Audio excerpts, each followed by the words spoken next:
మన పక్క రాష్ట్రం ఉంది రాయలసీమ. నేను మీ విజయలక్ష్మి గారిని కోరుతున్నా, నెక్స్ట్ అలై బలై ఏది రాయలసీమలో జరగాలి. ఆడ ఇటోడు ఇటు అటోడు అటే. నేను అడిగిన గతంలో, అరే ఎందుకే మీ పంచాయతీ అంటారే, మీ కల్చర్ వేరే, కొట్టుకుంటారు తిట్టుకుంటారు మళ్ళీ అలై బలై అంటారు. మా దగ్గర ఇటో అటో అటో నియమ ఇదెక్కడ పంచాయతీ బాబు. అందుగురించి విజయలక్ష్మి అక్కడ మొదలు పెట్టాలి. ఎందుకంటే చాలా మంది ఈనాడు అన్ని పార్టీలలో వచ్చాడు. అట్లనే మా పిసిసి ప్రెసిడెంట్ వచ్చాడు, సురేది మహేష్ కుమార్ గౌడ్ వచ్చారు, అన్ని పార్టీల సిపిఐ, అదేవిధంగా కాంగ్రెస్, బీజేపీ, అన్ని పార్టీల వాళ్ళు వచ్చాము. మా దగ్గర కూడా కల్చర్ అంబర్పేటలో ఎలక్షన్ అప్పుడే పార్టీలు పండుగలప్పుడు వచ్చిందనుకో, దసరా అందరం కలిసి పనిచేస్తాం. అదే ఆలోచన ఇక్కడ నువ్వు చాలా ఇంప్రూవ్ చేసినావు, ప్రతి ఒక్కరికి తెలిసిపోయింది. ఏది అలై బలంటే మా దత్తన్న గుర్తొస్తాడు.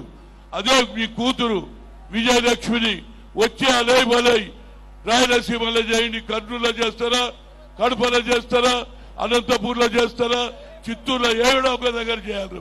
ఆడ ఒక్కటే పని, కొట్టుకోవడం చంపుకోవడం, కొట్టుకోవడం చంపు. ఇదెక్కడ పంచాయతీ బాబు. దీన్ని కల్చర్ మార్చాలి. అదేవిధంగా యూపీలో కూడా ఆడ కూడా ఇదే కల్చర్ ఉన్నది. ఫ్రాక్షనిజం పోవాలంటే, అదేవిధంగా ఫ్రాక్షనిజం తగ్గించాలంటే అలై బలై విజయలక్ష్మి నెక్స్ట్ ఇయర్ అక్కడనే పెట్టాలి. అందరి మేమందరం వస్తాం, ఆ కల్చర్ను మారుద్దాం, అందరం కలుద్దాం. ఎన్నికలప్పుడే రాజకీయ పార్టీలు, ఆ తర్వాత పండుగలు వచ్చినాయనుకో అందరం ఒకటే.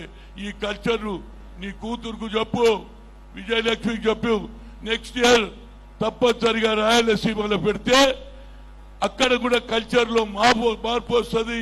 అక్కడ కూడా అలై బలై చేస్తే కలిసిమెలిసి ఉంటారని కోరుతూ, తప్పనిసరిగా అలై బలై నెక్స్ట్ ఇయర్ ఎక్కడ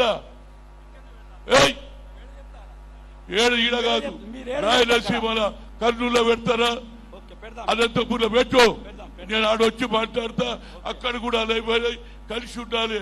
ఈ ఫ్రాక్షనిజం పోవాలి, ఈ కొట్లాటలు పోవాలి, ఈ సంపుకోవడం పోవాలి అని కోరుతూ మరొకసారి మా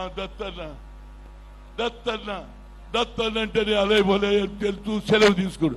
జై తెలంగాణ.